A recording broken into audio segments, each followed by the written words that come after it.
Bonjour à tous et bienvenue pour notre événement. J'ai le plaisir, je suis Guillaume Favier-Niréré, je suis responsable du projet Culture Tech à l'Institut français à Paris. J'ai le plaisir d'être accompagné par Cécile Paluzinski et par Guillaume Ravoire.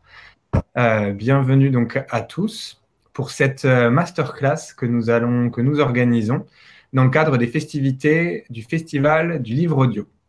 Cette masterclass est organisée donc conjointement par l'Institut français Paris et par l'association de la Plume de Pan. Et le Festival du Livre Audio est organisé par la Plume de Pan et dont nous sommes, Institut français Paris, très heureux d'être partenaires. On est ravis de vous avoir tous là. Je vais vous présenter un tout petit peu donc, la plateforme. Vous avez en haut à droite de la vidéo une petite cloche qui vous permet de désactiver le son des notifications, qui vous permettra de ne pas être dérangé par les messages qui apparaîtraient. Vous avez un espace de chat qui commence déjà à s'activer sur la droite. Pour le faire apparaître, si vous ne le voyez pas, c'est juste à côté de la petite cloche en haut à droite. Il y a une flèche que vous pouvez, sur laquelle vous pouvez cliquer pour faire justement apparaître cet espace de discussion. Donc, n'hésitez pas à vous saluer et à nous dire d'où vous venez. C'est assez formidable. Il y a donc le menu du chat. Le deuxième menu, c'est un menu questions. N'hésitez pas à y déposer vos questions et on pourra les transmettre à Cécile Paluzinski et à Guillaume Ravoire à la fin de leur échange qui durera environ une quarantaine de minutes. Enfin, le troisième petit menu, c'est un menu sondage où on a posé quelques questions pour mieux vous connaître. Donc, n'hésitez pas à y répondre. On vous remercie par avance. Si jamais vous avez des soucis, n'hésitez pas à poser des questions dans le sondage. C'est moi qui y répondrai. J'essaierai d'être votre interlocuteur. Et si vous avez des problèmes de son ou de vidéo, vous avez la possibilité d'activer une petite fonctionnalité. C'est tout au-dessus du sondage. Vous aurez alors une qualité de flux qui sera un tout petit peu moins bonne, mais ça vous permettra peut-être de nous rejoindre si vous avez des soucis. Voilà. Je vous souhaite à tous un très très bon événement et je laisse désormais la place à Cécile et à Guillaume. Merci. Merci. Bonjour à tous. Donc, on est, je crois, tous les deux ravis de vous accueillir pour cette première masterclass dédiée à la lecture à voix haute. Peut-être avant de commencer, quelques mots sur le parcours de Guillaume. Donc, Guillaume est diplômé du Conservatoire national supérieur d'art dramatique de Paris. Il a joué dans plusieurs pièces de théâtre, dont pour ne citer que les dernières en 2019-2020, dans la pièce Une des dernières soirées de carnaval écrite par Carlo Goldoni et mise en scène par Clément Hervieux-Léger au Théâtre des Bouffes du Nord. Et en 2018-2019, dans Le pays lointain de Jean-Luc Lagarce au Théâtre national de l'Odéon.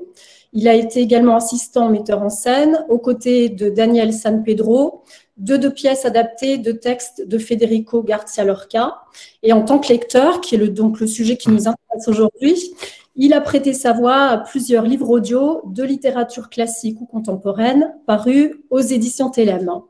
Alors peut-être Guillaume, pour commencer cette masterclass, est-ce que tu peux partager avec nous ton expérience de lecteur de livres audio avec à ton actif des livres audio assez variés puisque tu as enregistré à la fois la sonate à Kreutzer de Léon Tolstoï, Zadig de Voltaire et Rosa Candida. Alors j'espère que je vais bien prononcer le mot, mais ça sera un exemple parfait des choses dont il faut s'assurer quand on fait une lecture, de Aldur Rava Olavsdottir. C'est très bien. Bon, bah c'est parfait. Est-ce que tu peux nous expliquer alors comment tu as abordé ces textes et comment tu as préparé la lecture avec peut-être une approche justement différente selon le type de texte? Oui, et bien bon, déjà bonjour à tous ceux qui nous écoutent évidemment. Moi j'ai surtout commencé la première fois que j'ai enregistré un livre audio, c'était avec le livre Rosa Candida, donc de Ava Odur Olavsdottir, très compliqué à dire. Et moi je ne connaissais vraiment pas du tout. C'était vraiment mon baptême. Donc en fait j'avais vraiment aucune arme avec moi, ce qui était plutôt pas mal au final. Et après de ça, effectivement, on m'a proposé d'autres écritures. Et c'est en ayant fait cette première fois sur Rosa Candida, qui était une écriture magnifique d'ailleurs, et je conseille aux gens de lire ce livre ou d'écouter la version audio, mais en tout cas, c'était vraiment une très belle écriture. Et c'est après coup, quand j'ai vraiment eu d'autres choses à lire, que je me suis rendu compte en effet que lire à haute voix, ça dépendait aussi énormément de l'écriture, de la ponctuation. Enfin, on le sait hein, que les écrivains souvent ou écrivaines écrivent vraiment avec leur propre rythme. Et c'était un peu le défi, en tout cas, quand j'ai vraiment eu à faire plusieurs livres d'affilée, peut-être s'adapter un petit peu à ça. Voilà. Donc concrètement, quand tu vas enregistrer un livre en studio, quel est le travail préparatoire que tu as à faire sur ce texte et est-ce que ce travail, tu le fais seul? Bah, déjà, principalement, quand on peut lire le texte avant, c'est vrai que c'est toujours mieux. C'est une question toujours pareil de délai, d'organisation, de possibilités, parce qu'il y a aussi des livres qu'on lit sur des écritures contemporaines qui n'ont pas forcément été encore édités, enfin qui ne sont pas encore sortis. Donc on a un peu comme une sorte d'avant-première du texte. Donc, parfois on peut l'avoir à temps, puis parfois ça arrive un peu au dernier moment. Idéalement, on l'a plus tôt, ce qui permet de le lire déjà une fois, de savoir un petit peu voilà où on chemine. Et après, heureusement, en tout cas pour moi quand j'ai commencé, la lecture pour un livre audio se fait pas tout seul du tout. C'est-à-dire qu'en effet, on entend la voix de quelqu'un qui lit ou qui a lu, mais c'est un travail, je dirais un peu un travail de trio pour être assez schématique, entre l'actrice ou l'acteur qui lit, l'ingénieur du son qui va faire un vrai travail autour de cet enregistrement, et aussi une direction artistique. Alors c'est un peu un terme flou, mais en vrai c'est tout simplement quelqu'un qui souvent propose à un acteur ou une actrice de lire ce texte-là, parce que sa voix ou ce qu'il est correspond aussi avec ce que lui ou elle a dans la tête. Et cette personne-là est importante, déjà même primordiale. C'est cette personne qui va nous aiguiller, nous donner des clés, notamment le nom de l'auteur islandais qui a écrit Rosa Candida. Si c'est que moi, je vais le dire d'une certaine manière. Et puis, c'est aussi le travail là, en l'occurrence, c'était Hélène Lotito, directrice artistique, qui me dit, écoute, on dit plutôt comme ça, parce qu'elle elle a pris toutes ces informations, évidemment, surtout sur les auteurs étrangers aussi, c'est-à-dire comment on prononce ça, quels sont les mots quand il y a des mots qu'on connaît pas. Donc son travail, c'est vraiment un travail à trois, en direct. Après, c'est pas le même temps. Moi, je peux le préparer un peu avant. On travaille ensemble sur le moment, et puis après, l'ingénieur du son travaille lui aussi un peu après pour faire en sorte que tout ça ait l'air extrêmement cohérent. Donc voilà. Alors, de manière concrète, ça veut dire que toi, en amont, tu te munis, je ne sais pas, d'un stabilo, d'un crayon et que tu annotes déjà le texte avec les difficultés éventuelles de lecture. Comment tu procèdes? Ouais, ce qui est important, en effet, après tout dépend de comment on aime travailler, mais c'est vrai que c'est important, c'est d'avoir en tout cas un support qui soit adapté à sa propre lecture. C'est-à-dire, moi, je sais que j'ai des textes que j'aime bien lire et j'aime bien avoir une certaine taille de caractère. C'est tout bête, hein, mais je sais que c'est plus simple pour moi de lire avec une certaine taille de caractère. Donc parfois, je photocopie et puis j'agrandis un petit peu. Avec un crayon, souvent, c'est possible de faire des signes. D'ailleurs, souvent qu'on est les seuls à comprendre, mais c'est pas très grave. C'est-à-dire où s'arrête la phrase, peut-être, même s'il faut mettre des choses entre parenthèses parce qu'on a une phrase assez longue. Et pour vraiment donner le sens de tout ça, on la met entre parenthèses, où on crée sa propre, pas ponctuation, je dirais, mais sa propre signalétique sur le texte, surtout sur des textes un peu longs. Et puis évidemment, après, c'est notre travail en tant qu'acteur, mais ça, on le fait que ce soit au théâtre ou ailleurs, de savoir de quoi on parle. Et quand il y a un mot français où on se dit genre, je vois ce que ça veut dire, mais pas vraiment exactement, c'est super d'aller regarder et de se dire, ah oui, c'est bien ce que je pensais. Donc, ça clarifie tout. Alors, tu parlais de signalétique. Théoriquement, quand on enregistre un livre audio, on doit être dans un respect de l'écriture, hein, même juridiquement parlant. Pour autant, une fois que le texte est mis en voix, est-ce que parfois tu dois, entre guillemets, composer avec la ponctuation parce que à l'oreille, il y a une rythmique qui s'impose et que tu dois, parfois… Je dirais que pour moi, c'est un peu la règle première, quoi. C'est-à-dire que si on décide de lire un livre, on s'en tient à ce qui est écrit et à comment c'est écrit. Et parfois, il y a des difficultés, mais les difficultés, c'est à nous de les relever. On ne peut pas les contourner, on peut pas lire Proust c'est essayer de mettre 8 points dans une phrase pour que ce soit plus simple à lire. Il faut être soit dans cette respiration, soit dans un rythme aussi. Alors après, ça c'est il y a notre intuition et puis il y a aussi le travail de la direction artistique qui est là aussi pour nous dire t'inquiète pas, c'est super, va au bout des phrases, même si elles sont très, très, très, très longues, dans même un rythme de lecture. Parfois, on a envie, peut-être parfois, de prendre un peu son temps, et puis la personne est là pour nous dire, non, non, je t'assure, vas-y, avance, avance, avance, avance. Donc, non, je dirais que, en vrai, je le rapproche aussi, mon métier d'acteur, il est de lire des livres, et puis il est aussi d'être sur scène et de faire du théâtre.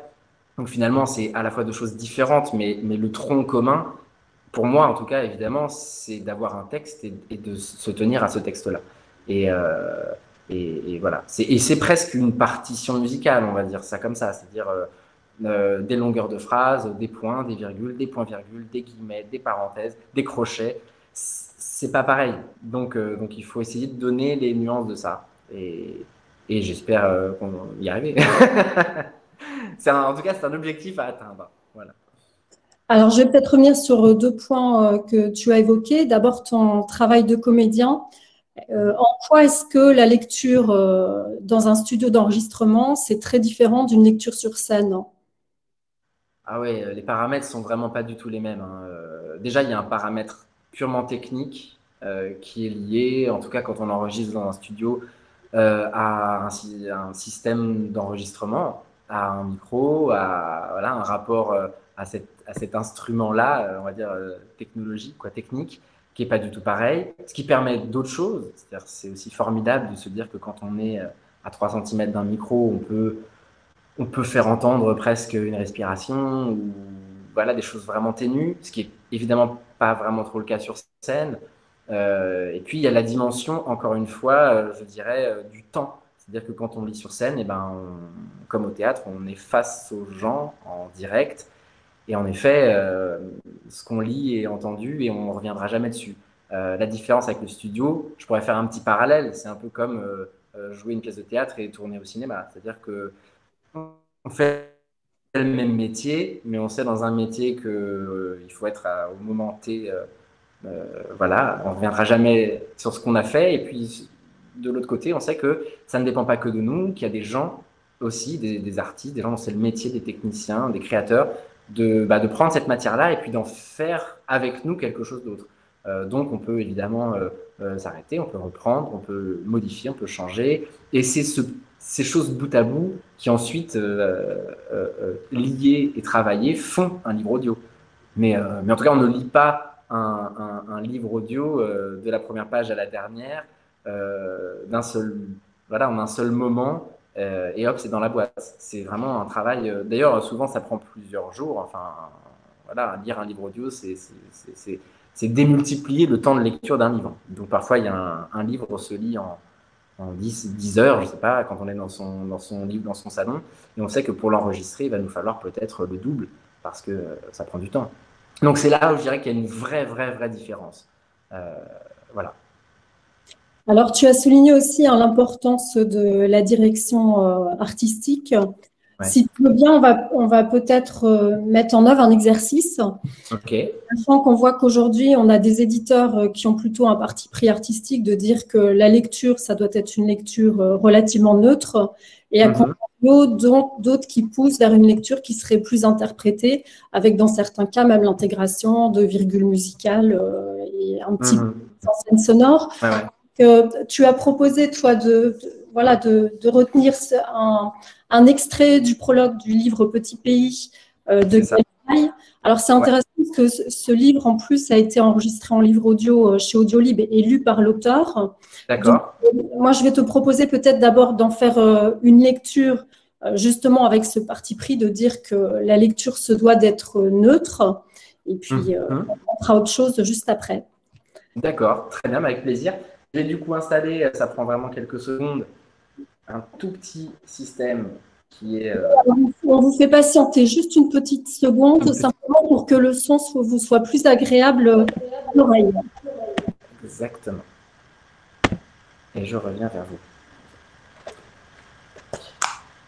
Alors, vous verrez dans cet extrait, ce qui est intéressant, c'est qu'on a donc un dialogue Et on verra après aussi, ça posera la question aussi du casting. Hein. Est-ce que quand on a plusieurs protagonistes dans une histoire, est-ce qu'on va faire appel à une seule voix pour finalement les interpréter ou est-ce qu'un seul comédien peut faire toutes les voix? Le cas échéant, est-ce que potentiellement on va pour chaque personnage créer, on va dire, une identité vocale?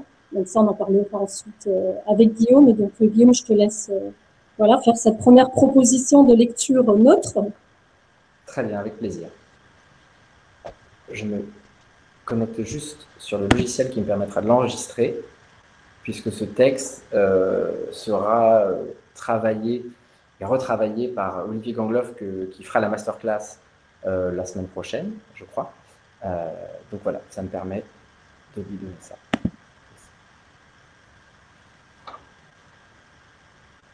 Petit pays, Gaël Faye.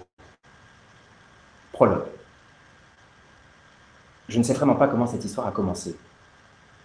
Papa nous avait pourtant tout expliqué, un jour dans la camionnette. Vous voyez, au Burundi, c'est comme au Rwanda. Il y a 3 groupes différents, on appelle ça les ethnies. Les Hutus sont les plus nombreux, ils sont petits avec un gros nez. Comme Donatien, j'avais demandé. Non, lui c'est un Zaïrois, c'est pas pareil. Comme Proté, par exemple, notre cuisinier. Il y a aussi les Tois, des pygmées. Eux, passons. Ils sont quelques-uns seulement, on va dire qu'ils ne comptent pas. Et puis, il y a les Tutsis, comme votre maman. Ils sont beaucoup moins nombreux que les Hutus. Ils sont grands et maigres, avec des nez fins, et on ne sait jamais ce qu'ils ont dans la tête. Toi, Gabriel, avait-il dit en me pointant du doigt, tu es un vrai Tutsi. On ne sait jamais ce que tu penses. Là, moi non plus, je ne savais pas ce que je pensais. De toute façon, que peut-on penser de tout ça? Alors j'ai demandé, la guerre entre les Tutsis et les Hutus, c'est parce qu'ils n'ont pas le même territoire? Non, ça n'est pas ça. Ils ont le même pays. Alors, ils n'ont pas la même langue? Si, ils parlent la même langue. Alors, ils n'ont pas le même Dieu? Si, ils ont le même Dieu. Alors, pourquoi font-ils la guerre? Parce qu'ils n'ont pas le même nez. La discussion s'était arrêtée là. C'était quand même étrange cette affaire. Je crois que papa non plus n'y comprenait pas grand-chose. À partir de ce jour-là, j'ai commencé à regarder le nez et la taille des gens dans la rue. Quand on faisait des courses dans le centre-ville avec ma petite sœur Anna, on essayait discrètement de deviner qui était Hutu ou Tutsi. On chuchotait. Lui, avec le pantalon blanc, c'est un Hutu. Il est petit avec un gros nez. Ouais. Et lui là-bas, avec le chapeau, il est immense, tout maigre, avec un nez tout fin, c'est un Tutsi. Et lui, là-bas, avec la chemise rayée, c'est un Hutu. Mais non, regarde, il est grand et maigre. Oui, mais il a un gros nez. C'est là qu'on s'est mis à douter de cette histoire d'ethnie. Et puis, papa ne voulait pas qu'on en parle. Pour lui, les enfants ne devaient pas se mêler de politique. Mais on n'a pas pu faire autrement. Cette étrange atmosphère enflait de jour en jour. Même à l'école, les copains commençaient à se chamailler à tout bout de champ en se traitant de Hutu ou de Tutsi. Pendant la projection de Cyrano de Bergerac, on a même entendu un élève dire « Regardez, c'est un Tutsi avec son nez ». Le fond de l'air avait changé. Peu importe le nez qu'on avait, on pouvait le sentir. Voilà. J'espère que vous avez entendu. Oui. Oui, je disais merci Guillaume. La lecture était cependant très vivante. Je vais te proposer peut-être d'en faire une deuxième version pour que finalement on se rende bien compte à quel point une lecture peut être tout à fait différente, hein, que c'est un vrai parti pris et Bien que sûr. finalement autant de lecteurs aussi peut y avoir de lecture, c'est d'autres façons de découvrir le texte. D'accord. Du coup, je vais un tout petit peu plus insister, peut-être sur cette, on va dire sur ce rapport de dialogue. Et en effet, là, la lecture est vivante et pourtant, j'essaie de me borner à rester assez cadré. Mais en vrai, il y a quand même un passage de dialogue qui est un peu, enfin pour moi en tout cas, qui est un peu obligatoire à mettre voilà, en rythme. Mais on peut aller un peu plus loin là-dedans, voir ce que ça donne et puis voilà. On verra. Et pareil. j'enregistrerai ça pour Olivier.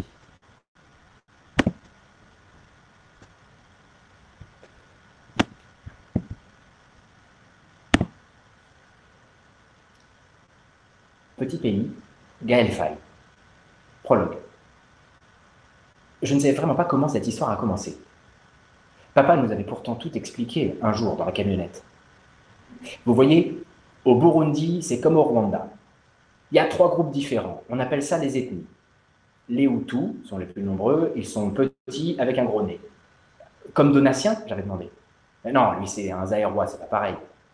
Comme Proté, par exemple, notre cuisinier. Il y a aussi les Tois, c'est les Pygmées. Eux, passons, ils sont quelques-uns seulement, on va dire qu'ils comptent pas. Et puis, il y a les Tutsis, comme votre maman. Ils sont beaucoup moins nombreux que les Hutus. Ils sont grands et maigres, avec des nez fins. Et on ne sait jamais ce qu'ils ont dans la tête. Toi, Gabriel, avait-il dit en me pointant du doigt, tu es un vrai Tutsi. On ne sait jamais ce que tu penses. Là, moi non plus, je ne savais pas ce que je pensais. De toute façon, que peut-on penser de tout ça?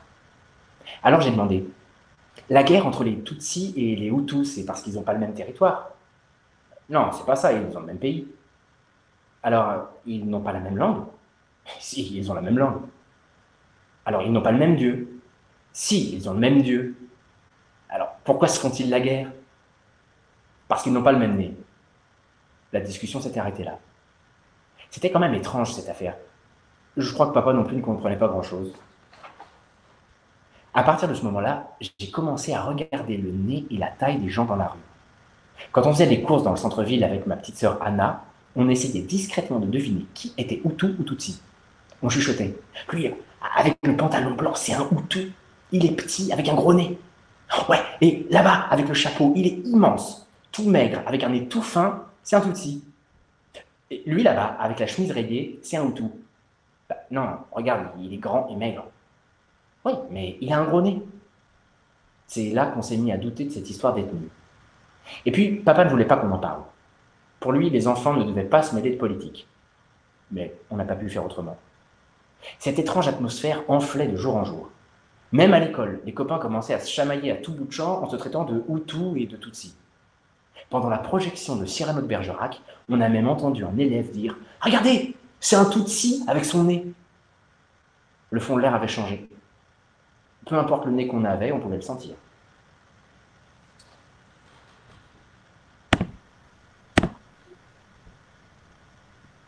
Alors, merci Guillaume. Tu ne te voyais pas, mais je pense que le public, comme moi, a pu s'en apercevoir. C'était assez intéressant aussi de te voir lire à l'écran, parce qu'on voit que dans la deuxième version qui était plus interprétée, en fait, ton corps était beaucoup plus mis en jeu aussi. C'est-à-dire que tu liais à la lecture l'expression et l'expression du visage. Ouais, c'est pas étonnant.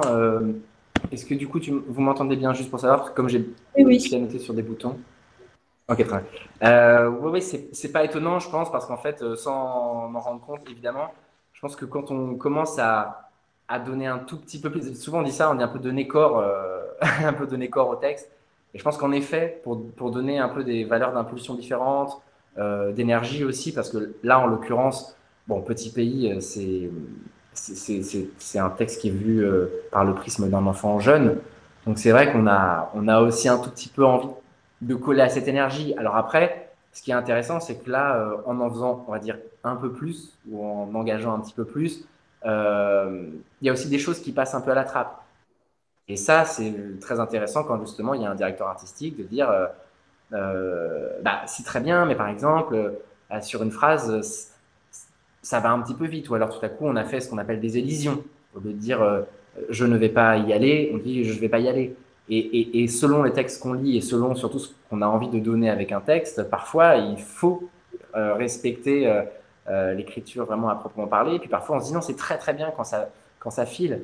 Donc voilà, en tout cas, je ne sais pas si du coup la marche était assez grande entre les deux propositions, mais en tout cas, on sent qu'il voilà, il y en a une, on va dire, qui serait plus neutre, même si encore elle est assez vivante, mais parce que moi, je crois que c'est ma nature et que même neutre, c'est un peu vivant.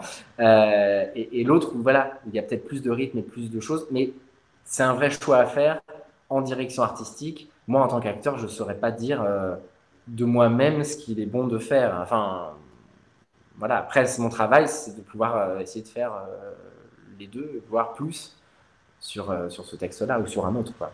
Donc, voilà.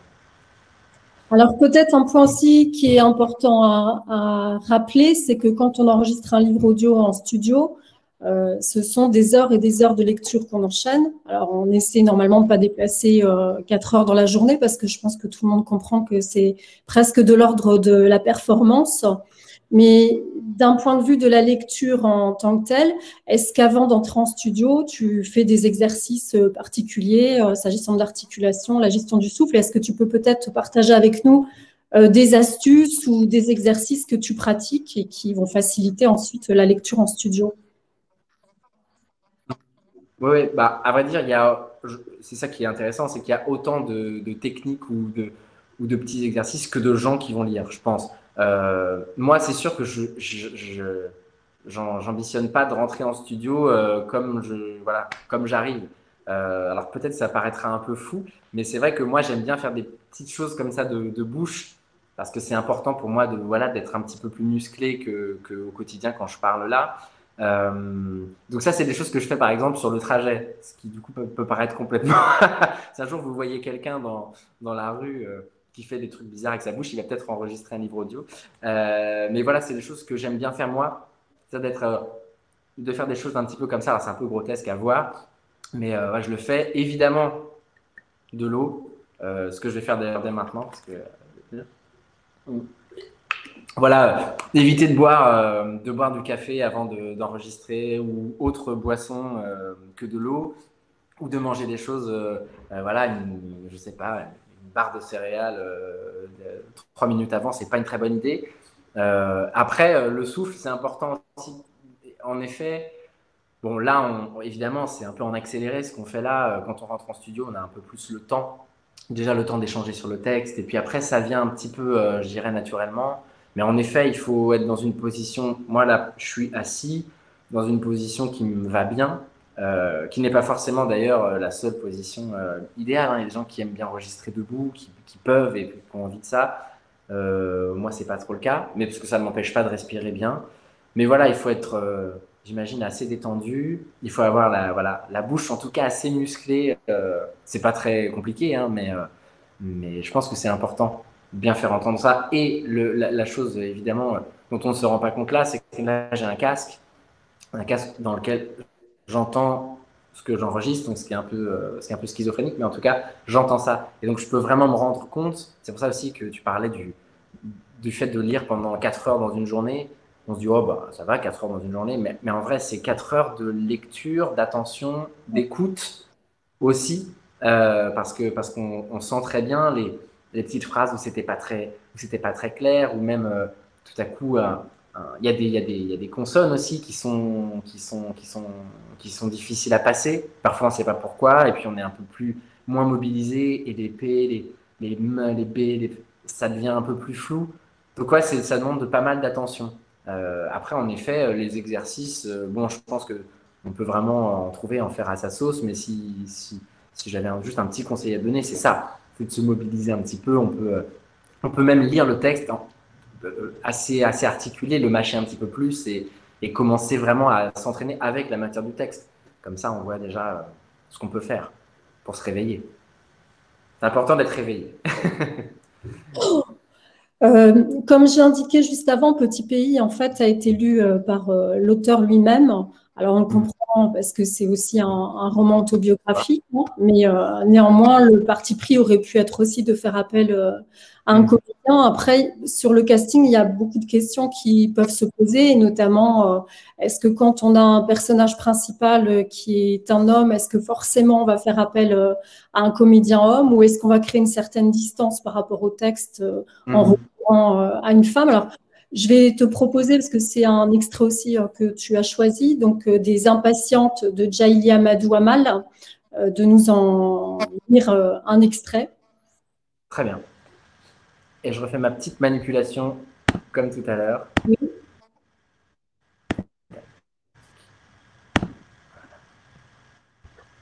Je suis acteur et ingénieur son aujourd'hui. J'ai une double casquette. Parfait.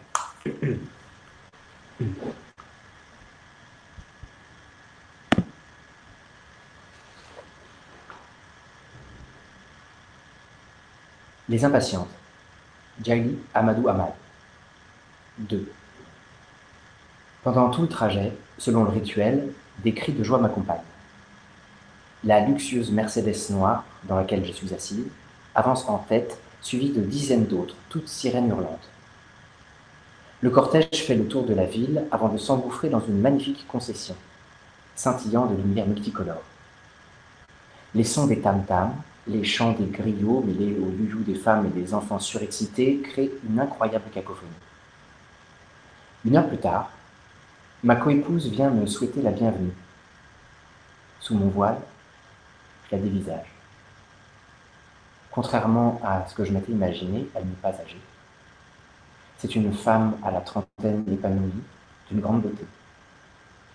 J'aurais aimé en faire une alliée, mais le regard qu'elle pose sur moi me l'interdit. Elle semble me détester avant même de me connaître. Elle aussi est entourée des femmes de sa famille, arborant des sourires de bienséance. 2 camps se toisent, se scrutent en un duel feutré, où l'on devine une hypocrisie mielleuse. Ma co-épouse est parée telle une mariée. Un pagne étincelant de belles tresses, les mains et les pieds ornés de tatouages au henné. Mais je sens qu'elle fait un énorme effort pour rester calme. Ses lèvres affichent un léger sourire qui ne cache pas la tristesse de ses yeux. On dit qu'elle a fait une dépression à l'annonce de ce mariage, qu'elle a passé des journées entières à pleurer. Sans doute s'est-elle ressaisie grâce au soutien de sa famille, ou a-t-elle tout simplement admis que rien ni personne ne pourrait détourner son époux de ce projet de mariage, dont toute la ville a fait des gorges chaudes. Ses yeux m'inspectent et me transpercent. Nos regards se croisent. Et la haine que je lis dans les siens me fait baisser les miens. Ma belle-sœur, la plus âgée, qui bénéficie de la considération des autres femmes, s'adresse alors à ma co-épouse. « Ma chère Safira, voici la nouvelle mariée, ton Amalia. Son nom est Ramla. C'est ta petite sœur, ta cadette, ta fille. Sa famille te la confie. C'est à toi de l'aider désormais, en lui promulguant tes conseils, en lui montrant le fonctionnement de la concession. C'est toi la première épouse, la Daha Dasare. Et comme tu le sais, la Daha Dasare est le guide de la maison, celle qui veille à l'harmonie du foyer. Daha Dasare, tu seras aussi le souffre-douleur de la maison. Tu conserveras ta place de Daha Dasare, même s'il en épouse 10 autres. Alors, un seul mot. Mounia. Patience. Car tout relève ici de ta responsabilité. Tu es le pilier de la maison. À toi de faire des efforts, d'être endurante et conciliante. Pour cela, tu devras intégrer à jamais la maîtrise de soi, le Mounia. Toi, Safia, la Daha Dasare, Jibere Sare, la mère, la maîtresse du foyer et le souffre-douleur de la maison. Mounia. Mounia. Elle se tourne ensuite vers moi. Ramla, tu es maintenant la petite sœur de Safira, sa fille, et elle est ta mère. Tu lui dois obéissance et respect. Tu te confieras à elle, lui demanderas conseil, suivras ses ordres. Tu es la cadette, tu ne prendras pas d'initiative relative à la gestion de la concession sans l'avis de ta Daha Dasare. C'est elle la maîtresse de la maison. Tu n'es que sa petite sœur. À toi, les tâches ingrates. Obéissance absolue, patience devant sa colère, respect. Mounia. Mounia. Nous écoutons en silence, nous nous contentant de secouer la tête en signe d'acquiescement. Puis Safira s'en va, accompagnée de sa famille. Les miens ne s'attardent pas non plus. Seules les femmes qui, selon la coutume, ont été choisies pour m'accompagner dans les premiers jours du mariage restent. Elles s'installent dans mon nouvel appartement, situé juste en face de celui de ma co-épouse. Et c'est Gogo Néné que revient l'honneur de me conduire dans la chambre nuptiale.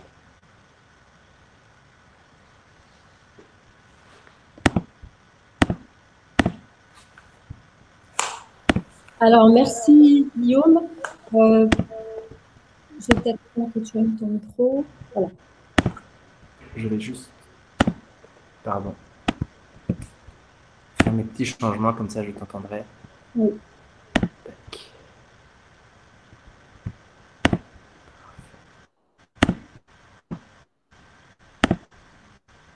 Voilà, est-ce que c'est bon? A priori. Ok, très Alors, c'est intéressant que tu aies fait le choix de ce texte. Tu pourras peut-être nous en dire quelques mots avec en plus, je ne sais pas si on peut appeler ça un défi, mais ce défi de porter là finalement la voix des femmes. Est-ce que ça t'a amené? Ouais, c'est une vraie question qui se pose. Ce pourquoi c'est intéressant de le faire entendre là, justement, c'est que, en règle générale, on va dire, comme d'ailleurs dans enfin, beaucoup de distributions d'accès sous lecteur, on tente de faire aller la parole qui est dans le texte avec celle de l'acteur ou de l'actrice qui le prend en charge, presque un peu comme une évidence. C'est-à-dire, on connaît un peu les voix de certains acteurs, de certaines actrices, et on dit, ah, pour ça, ce serait super. Là, c'est carrément presque une tentative de contre-emploi absolu, puisqu'en soi, ça ne peut pas être mon histoire. Ma voix ne peut pas coller avec ça. Contrairement à celle de Gaël Faye, où justement, c'est presque très intéressant de l'entendre lui lire le texte qu'il a écrit le concernant. Là, on fait un grand écart carrément.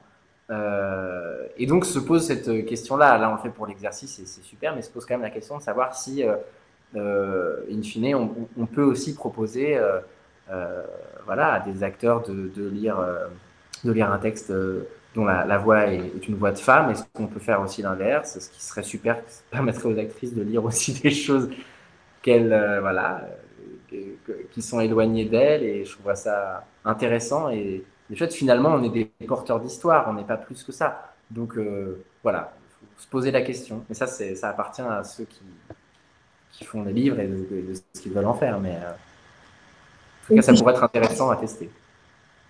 Je pense aussi sur la question du casting, en plus dans les deux choix de texte qui ont été faits par toi,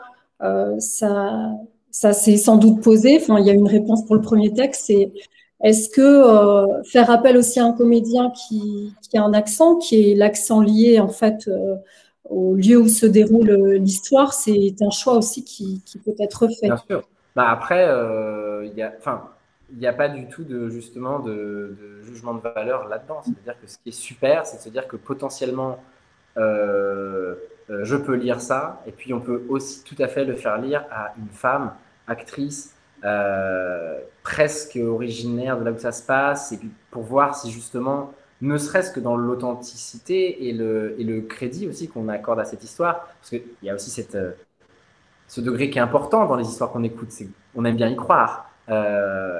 Parfois, ça demande un effort supplémentaire de se persuader que cette histoire-là voilà, colle à la personne qui le raconte. Mais c'est super aussi d'essayer vraiment de le mettre en phase. Et que ce soit d'ailleurs tout simplement pour un certain parler ou pour une voix, une tessiture de voix aussi.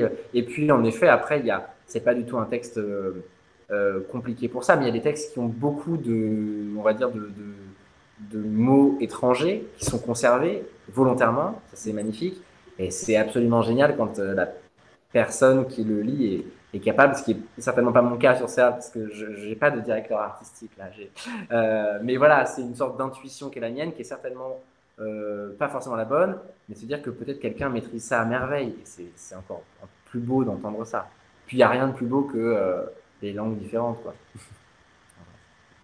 Merci beaucoup, Guillaume. Je crois qu'on va redonner la parole à Guillaume. Ok. Le temps file pour prendre. Ah oui, ça va vite. Voilà. En tout cas, merci beaucoup à vous deux. C'était passionnant. Je crois que notre auditoire a aussi beaucoup apprécié puisqu'on a eu pas mal d'échanges, pas mal de questions aussi. Dans les échanges, ce qui était très intéressant, c'est que Guillaume, par rapport à tes deux lectures de Petit Pays, en fait, chaque style a eu, je dirais, ses coups de cœur, enfin, parmi nos participants. Il y a vraiment certains qui disaient être plus rentrés dans l'histoire avec la première version, qui était donc la plus neutre, et d'autres, à l'inverse, ont beaucoup plus perçu, évidemment, l'émotion et grâce à ton jeu sur la deuxième version. Donc, c'est vraiment intéressant parce qu'il y a autant voilà, ça dépend à quel public on veut s'adresser et ça dépend de ce que l'on veut faire passer. Donc c'était plutôt chouette. Au niveau des questions, on en a eu pas mal. Il y en a une qui a vraiment eu beaucoup de suffrages parce qu'on a aussi la possibilité de voter pour les bonnes questions qu'on veut faire absolument remonter. Donc comme celle-ci a été très sollicitée, je vous la pose tout de suite. La plupart des questions, évidemment, s'adressent plutôt à Guillaume. La question, c'était comment devenir narrateur de livres audio? C'est une belle question. C'est une question à laquelle je ne peux pas répondre aussi directement que ça, puisqu'on pourrait dire que pour être narrateur de livre audio, il faut absolument être acteur ou actrice. Et je ne suis pas sûr que ce soit une bonne réponse parce que je ne sais pas. Je pense surtout, franchement, je pense qu'il faut aimer raconter des histoires. Il faut aimer lire, que ce soit pour les autres ou pour soi-même. Déjà, c'est important. C'est sûr que si on n'aime pas lire, ça va être difficile de raconter des livres audio et de les enregistrer. Je pense qu'on le fait tous plus ou moins, même quand on n'aime pas ça. Il suffit qu'on ait soit des enfants, soit qu'on ait un jour eu à lire une histoire à un petit. On se met obligatoirement à être interprète, quoi, narrateur d'un livre. Et moi, mon parcours, le mien, il est un parcours, on va dire, plutôt conventionnel, c'est-à-dire j'ai fait des études de théâtre et je suis devenu comédien et à l'issue de ça, on m'a proposé d'enregistrer des livres audio. Mais ça, c'est une petite partie de une branche de cet arbre énorme qui est le rapport au livre audio. Et d'ailleurs, ça me fait juste rebondir, je ne vais pas prendre trop de temps, mais sur, par exemple, en ce moment, il y a beaucoup et de plus en plus de podcasts ou d'histoires qui se racontent de façon audio. Et parfois, c'est magnifique aussi d'entendre des gens lire et reconnaître qu'ils lisent avec ce qu'ils sont et qu'il n'y a pas forcément ni de technique, ni peut-être même aussi de formatage. Nous, on est comédiens et parfois, on a l'habitude de bien placer les choses ou de bien faire entendre tout. Et parfois, ce qui est beau aussi, c'est de se dire que quand c'est fait autrement, c'est tout aussi lumineux, quoi, tout aussi précieux. Donc, malheureusement, la question la plus plébiscitée, j'y réponds un peu en détourné, mais je ne peux pas apporter une réponse aussi claire parce que déjà, il faut essayer peut-être, s'enregistrer et voir ce que ça donne. Moi, je peux peut-être compléter avec une réponse qui serait sans être la porte-parole des éditeurs. Je n'aurais pas cette prétention, mais en tout cas, partager des constats. C'est qu'aujourd'hui, on s'aperçoit quand même que les lecteurs de livres audio, très majoritairement, sont des comédiens ou des voix de doublage. Alors, je crois que les auteurs qui lisent leurs livres audio, ça représente à peu près 10% aujourd'hui des livres audio. Et je pense que si on recourt à des comédiens, des voix de doublage, c'est peut-être pas tout à fait quand même par hasard. C'est que je pense qu'on a quand même compris qu'enregistrer pendant 4 heures en studio, voire parfois un petit peu plus, c'est une vraie performance. Et qu'il me semble quand même que la technicité, elle est là utile pour pouvoir arriver à lire sur un temps long. Alors après, ce qui est intéressant aussi de constater, c'est qu'il y a de plus en plus de formations de lecture à voix haute qui se mettent en place, y compris avec une finalité d'enregistrement en studio. En se disant, il y a certainement ce que tu disais, Guillaume, des gens qui adorent lire et qui, avec des formations, peuvent sans doute acquérir les compétences pour lire en studio. Et après, à qui il faut s'adresser? Alors, c'est soit les éditeurs qui sont force de proposition pour le choix des voix, mais aussi beaucoup les studios d'enregistrement. Donc, c'est enregistrer une démo et puis après, aller frapper les portes ou des éditeurs ou des studios. Ça me permet d'enchaîner sur une des questions qui avait été posée aussi. Alors, c'est Cathy de Paris qui a posé plusieurs questions, donc je la remercie. Il y avait effectivement une question sur est-ce que l'éditeur participe à la direction artistique? Et Cécile, tu évoquais le studio d'enregistrement qui pouvait, lui, être aussi à l'initiative. Voilà. Alors, il y a plusieurs pratiques aujourd'hui. Déjà, il n'y a pas automatiquement de direction artistique. Quand il y en a une, c'est un vrai plus. Je pense que Guillaume pourra rebondir là-dessus pour le comédien, parce que ça permet d'avoir une troisième paire d'oreilles, sachant qu'on est sur un temps de lecture long. Et puis, on l'a vu aussi, c'est qu'il y a la question aussi du parti pris artistique. avec un peu la démonstration que Guillaume nous a fait tout à l'heure avec Petit Pays. Et précisément, en fait, le directeur artistique, il va pouvoir s'assurer que tout au long de la lecture, on est bien toujours dans une mise en sens du texte pertinente et puis que le parti pris initial est bien pérenne, on va dire, dans le temps. Alors, soit le directeur artistique peut venir de la maison d'édition elle-même, et quand ce n'est pas le cas, aujourd'hui, les studios essaient d'embaucher des ingénieurs du son qui ont aussi souvent une dimension artistique, parce qu'ils sont musiciens, parce qu'ils adorent la lecture et qui vont aussi avoir une oreille, on va dire, bienveillante, constructive et artistique sur la lecture. Et justement, on a deux. Je vais enchaîner avec une autre question de Gada. Je ne sais pas si je prononce bien. La question qui était, est-ce que voilà, qui choisit les livres qui sont interprétés? Donc, est-ce que c'est voilà, toi, par exemple, Guillaume, qui en tant que comédien a une idée précise et tu vas proposer ça à une maison d'édition, ou si c'est le cas, quels sont les critères de sélection? Ou bien peut-être que Cécile, toi, tu pourras répondre. Voilà, est-ce que l'éditeur décide de voir tout son catalogue et de tout adapter en livre audio, ou est-ce que tu sais comment sont faits les choix? Voilà, donc, premier élément de réponse à Guillaume. C'est pas vraiment du ressort des acteurs et des actrices le choix des bouquins. Enfin, en tout cas, me concernant. Et je sais pas, Cécile, du coup, si c'est lié aussi à une actualité parfois, c'est-à-dire à la sortie d'un bouquin. Est-ce qu'en ce moment, peut-être ça coïncide aussi avec ça, avec peut-être que le livre audio, je sais pas, hein, dans le timing, est-ce qu'il sort pas très loin du livre, ou est-ce que… Après, il y a évidemment tout un répertoire de livres qu'il faut enregistrer, qui existe depuis des centaines d'années.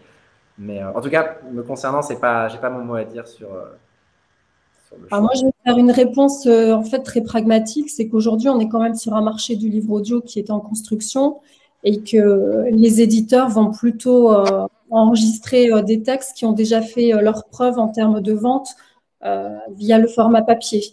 Après, ça n'empêche pas qu'ils s'autorisent aussi des coups de cœur, hein, des enregistrements de coups de cœur de lecture, mais l'approche aujourd'hui, elle est plutôt effectivement économique. Et ce sont effectivement les éditeurs qui sont force de proposition. Alors après, très ponctuellement, vous avez des comédiens qui enregistrent très régulièrement des livres audio et qui, de temps en temps, vont voir l'éditeur en disant, voilà, moi, je rêverais d'enregistrer ce texte, et parfois, ça fonctionne. Mais pour rejoindre ce que tu disais, Guillaume, on va dire qu'à 95%, les propositions émanent des éditeurs. Merci beaucoup à tous les deux. Il y avait deux questions justement pour revenir aussi sur la direction artistique suite aux deux lectures que tu as proposées, Guillaume, aux deux types de lectures que tu as proposées.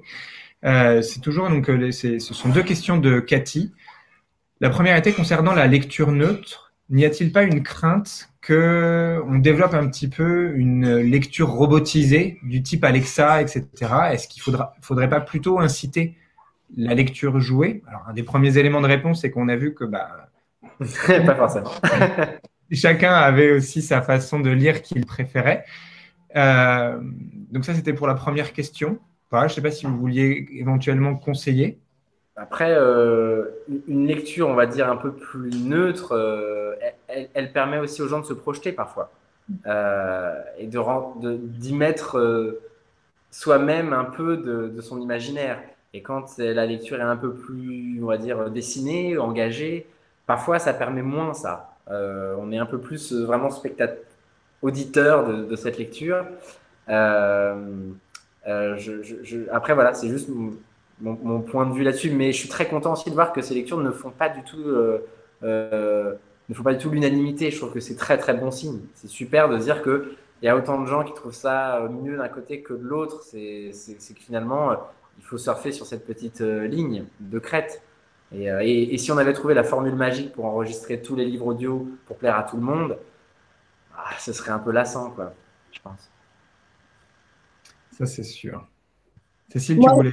Oui, moi, je voulais peut-être juste compléter en disant que, il me semble que même dans une lecture qui est plus neutre, pour autant, l'émotion qui est véhiculée par la voix humaine de manière intrinsèque, déjà fait qu'on noue un rapport à la lecture qui est, à mon avis, assez différent que ce que proposent en tout cas aujourd'hui les voix de synthèse. On a vu qu'il commence à y avoir un recours aux voix de synthèse, mais pour le moment plutôt pour des ouvrages qui seraient de l'ordre de l'essai ou du livre, on va dire, professionnel, où l'enjeu finalement émotionnel n'est pas le même. Je pense que Je peux me tromper, hein, je suis pas devin, mais avant qu'on ait un robot qui soit en capacité de rendre l'émotion dans le cadre d'un roman que peut procurer pas que la voix humaine, mais justement le regard que le comédien porte sur le texte, je pense qu'on n'en est pas encore tout à fait là.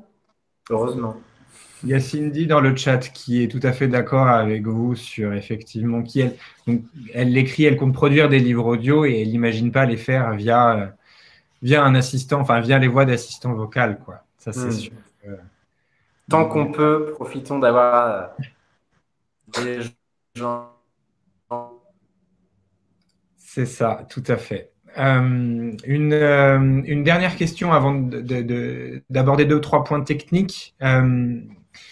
Guillaume, tu nous as dit à un moment que l'enregistrement pouvait s'étendre sur plusieurs jours. Et donc, il y avait une question technique, artistique, sur la façon dont tu peux gérer toi-même tes émotions, justement, sur ces jours-là. Alors, Guillaume, est-ce que tu es toujours avec nous? On semble qu'il y a un petit problème de connexion, donc ta vidéo a été désactivée. Ah. Est-ce que tu nous entends? Je vous entends très bien. Très bien. Bon, on va devoir se passer. Dommage de ton visuel, mais on a ta merveilleuse voix, donc tout va bien. Donc, je vais continuer la question. Les émotions personnelles ne sont pas constantes, donc d'un jour à l'autre. Comment est-ce que toi, tu fais pour garder la même dynamique quand justement tu as une lecture avec beaucoup d'émotions qui dure sur plusieurs jours, un enregistrement sur plusieurs jours? Ça, c'est justement notre travail, ce qui rejoint ce que dit Cécile aussi sur le fait que faire enregistrer des livres, parfois, c'est quand même mieux quand on le fait faire aussi par des gens dont c'est le métier. C'est-à-dire qu'on a cette conscience du temps et de l'engagement dans le temps et dans la durée. C'est exactement comme quand on joue au théâtre et qu'on sait qu'on va jouer 1 mois ou 2 mois ou 3 mois ou 6 mois, presque 5 soirs par semaine à 20h30. On est conditionné à se dire mon objectif, c'est d'être exactement au bon endroit, au bon moment et de façon répétée. Là, c'est en avançant dans le livre, mais c'est pareil, si on enregistre un livre sur 3 jours, on sait déjà qu'on a 3 jours, on est dans cette concentration-là. On sait par exemple qu'on va éviter de sortir s'il fait froid, sans écharpe, enfin des trucs comme ça, tout bête. On sait qu'on va faire attention à ça, qu'on va faire attention à plein de choses, qu'on va certainement être un peu plus aussi immergé dans cette histoire-là pendant quelques jours. Et ça, c'est vrai, c'est notre boulot aussi de tenir cette concentration-là jusqu'au moment où c'est terminé. Voilà. Est-ce que vous me voyez ou pas? Oui, ta vidéo est revenue. Parfait. Très bien. Alors, il y a 2 petites questions techniques. Je ne sais pas si c'est vraiment à vous d'y répondre. Il y avait une première question qui était comment gérer les coupures dans l'enregistrement. Donc, j'imagine, voilà, au niveau du montage. Donc, je pense, sauf si vous avez quelque chose à rajouter, que cette réponse, elle pourra être reposée et je pense même qu'elle sera répondue dans la prochaine masterclass, donc de la semaine prochaine, qui sera toujours présentée par Cécile Paluzinski, mais cette fois à la place de Guillaume. À voir, ce sera l'ingénieur du son Olivier Gangloff qui sera donc parmi nous. Donc, on pourra lui reposer cette question, mais je pense qu'il y répondra. Ça fait partie de la chose. Et une deuxième question de Denis de Nairobi, qui, au moment d'un podcast, qui fait donc entre 30 et 45 minutes, est-ce que l'on doit faire des moments avec des coupures pour pouvoir y intégrer, par exemple, de la musique ou des temps un petit peu dynamiques, des respirations? Je crois qu'aussi ça peut s'appeler comme ça, pour éviter donc l'ennui des auditeurs. Voilà. Je pense que cette question, elle se pose aussi elle pourra se poser à Olivier la semaine prochaine. Qu'en est-il de l'environnement sonore d'un livre audio?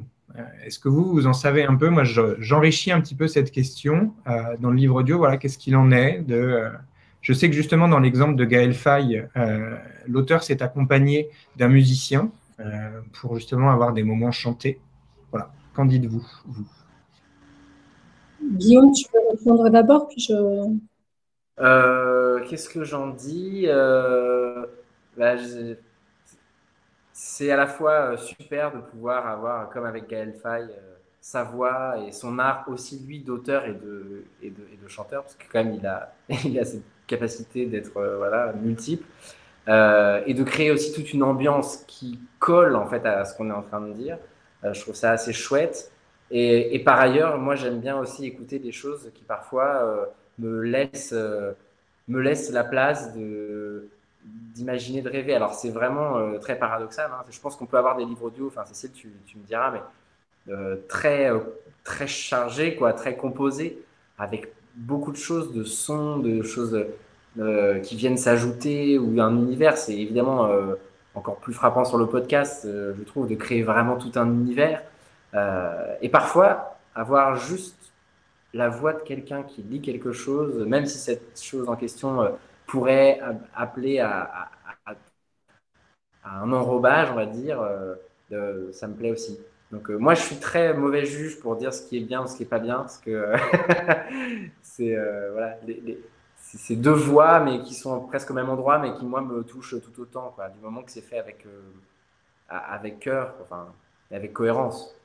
Mais, après, Cécile, tu peux vraiment parler toi de tout ce que tu as l'habitude d'entendre et de voir.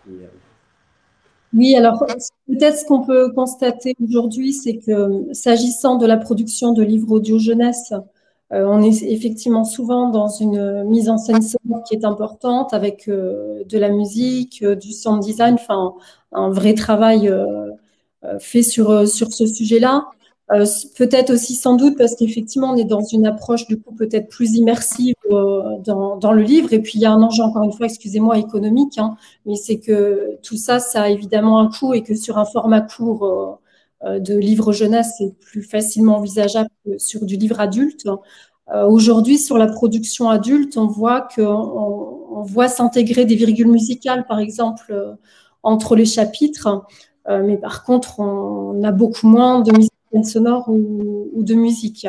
Alors, je pense qu'il y a deux raisons pour ça. Là, il y a l'approche économique dont je parlais tout à l'heure, mais après aussi, ce que tu disais, Guillaume, aussi un vrai parti pris, c'est-à-dire quelle place on laisse en fait au lecteur et à son imaginaire. Et peut-être un retour qui est intéressant que je peux vous faire hein, sur notamment la plume de pan qu'on organise, la plume de pan de Guissin qu'on organise avec des élèves, c'est que sans caricaturer, souvent les retours qu'on a, c'est que du côté des grands lecteurs, eux préfèrent les lectures, on va dire, sans mise en scène sonore, donc où ils conservent finalement toute leur place, hein, ce que tu disais tout à l'heure, et qu'en revanche, pour les petits lecteurs ou les non-lecteurs, eux ont plutôt du plaisir à écouter un livre audio où on a déjà une proposition qui les emmène et voilà, dans un univers avec de la musique et de la mise en scène sonore. Et comme tu le disais bien, je pense qu'en fait, il n'y a pas de bonne réponse à ça. C'est que c'est des expériences de lecture qui sont tout à fait différentes. Hein. Merci, merci beaucoup à tous les deux. Il y a deux petites questions qui sont arrivées qui concernent un sujet bien précis auquel Guillaume, tu pourras éventuellement répondre et ce sera donc nos dernières questions. C'est sur l'aspect financier. Deux petites questions. Donc c'est une question de Marie-Aude qui veut savoir si est-ce qu'on peut vivre financièrement du métier de narrateur de livres audio? Est-ce qu'il s'agit de contrats et de cachets? Je pense que pour en vivre, il faut en lire beaucoup. C'est peut-être le cas de certains et de certaines. Je pense qu'ils sont pas très nombreux.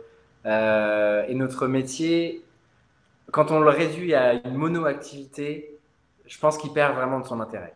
C'est-à-dire qu'il n'y a rien de mieux que ce soit d'ailleurs, ça rejoint hein, ce que tu disais, Cécile, sur les acteurs qui sont des acteurs enfin, qui font du théâtre ou qui font du doublage ou qui tournent au cinéma. Ce qui est intéressant, c'est d'entendre des gens qui sont enrichis de plein de choses. Et faire du livre audio, c'est super. C'est super quand, bon là, c'est pas le cas en ce moment, mais quand le soir on peut jouer au théâtre, quand on peut justement aller doubler un film parce que c'est pas la même technique du tout que de faire ce qu'on fait là, parce que c'est pas la même technique que de jouer le soir. Et en fait, je trouve que plus on est couteau suisse, voilà, plus ça va enrichir le livre audio. Donc je pense qu'on pourrait vivre du livre audio si vraiment on était un lecteur acharné qui lisait des bouquins jour après jour. Mais je suis pas sûr que pour les personnes qui écoutent, au bout d'un moment, on s'y retrouve. Donc je pense que ça reste, enfin Cécile, après, pas, tu en parleras aussi peut-être, mais ça reste une activité annexe du métier d'acteur ou d'actrice. Et peut-être tant mieux pour les gens qui écoutent, je dirais. Et à titre d'information, il y avait donc un complément de question qui était sur si c'est pas trop indiscret, est-ce que tu as une fourchette du taux de rémunération d'une demi-journée de travail, par exemple, pour un enregistrement de livre audio? Ben, je pense que j'ai pas envie de mettre les pieds dans le plat. Je sais pas, je pense en fait que ça varie des livres, des studios et des gens à qui on propose ça. Donc en vrai, moi, peut-être que je vais vous donner un chiffre et en fait, on se dira que c'est bien 10 fois moins que ce qu'on propose à quelqu'un qui, par sa voix, vendra aussi peut-être beaucoup plus de livres que moi. Je pense qu'il y a aussi un rapport commercial et, voilà, et financier à tout ça dans les propositions. On n'est pas logé à la même enseigne. C'est pour ça d'ailleurs que moi personnellement, je ne vivrais pas du fait d'enregistrer des livres audio parce que ce serait vraiment pas suffisant. Mais peut-être que d'autres pourraient. Voilà. Après, je préfère pas m'avancer là-dessus, pas par pudeur, mais juste parce que j'ai l'impression que c'est vraiment une échelle, une bonne échelle. Voilà. Donc, voilà. Très bien. Merci, merci beaucoup à tous les deux. Merci beaucoup à tous les participants, à tous les spectateurs. Et j'ai vu qu'il y avait d'autres questions qui étaient arrivées. On va y répondre par écrit. Voilà. Donc, on est ravis de cette première masterclass. Donc, il y en a une la semaine prochaine qui est organisée. Alors, même lieu, même heure. N'hésitez pas, je vais vous faire parvenir un lien pour cliquer, pour justement s'y inscrire là, dès maintenant. On voulait aussi vous dire que les festivités autour du livre audio donc, ne font que commencer. Elles ont lieu à l'occasion du festival elles ont lieu à l'occasion du festival du livre audio donc, qui aura lieu dans la deuxième quinzaine de mai. Et avec l'Institut français et la Plume de Pan, nous vous proposons donc cette masterclass. Nous allons proposer aussi des rencontres professionnelles, notamment à destination des enseignants de français qui souhaitent justement travailler avec le livre audio en classe de français langue étrangère. Il y aura aussi, c'était l'objet d'une des questions, et on reviendra vers vous autour de l'utilisation du livre audio pour les médiathèques, donc du réseau français à l'étranger, des instituts français, des alliances françaises. On va vous proposer aussi des petits tutos vidéo qui seront bientôt en tournage pour justement accompagner la production de livres audio. Et enfin, on voulait aussi vous partager voilà, un petit défi qu'on lance aujourd'hui qui va se développer sur les réseaux sociaux. Hop, j'ai du mal à faire deux choses en même temps. Je ne sais pas si ça se voit. Donc, hop, je vous fais un petit affichage ici. C'est un petit défi donc, à partager sur les réseaux sociaux. Vous pouvez trouver un extrait qui vous a plu, vous pouvez l'enregistrer et vous pouvez le diffuser, quel que soit le réseau social que vous utilisez, que ce soit Facebook, Instagram, Snapchat ou même LinkedIn, soyons fous. N'hésitez pas et vous mettez le hashtag le mot dièse Festival du livre audio et vous pouvez partager. Voilà. Et donc, dans les prochains jours, prochaines semaines, il y a des petits tutos qui vont se partager, que l'on va vous partager. Voilà. Restez bien connectés aux réseaux sociaux de l'Institut français, aussi à ceux de la Plume de Pan, notamment sur LinkedIn pour avoir la suite du programme. Merci beaucoup Cécile, merci beaucoup Guillaume. On vous souhaite... Merci à vous. Merci à tous. On vous souhaite une très bonne journée, très bonne fin de journée, très bon début de journée en fonction de l'endroit où vous vous trouvez sur notre belle planète. Et puis à très très bientôt. Au revoir. Au revoir.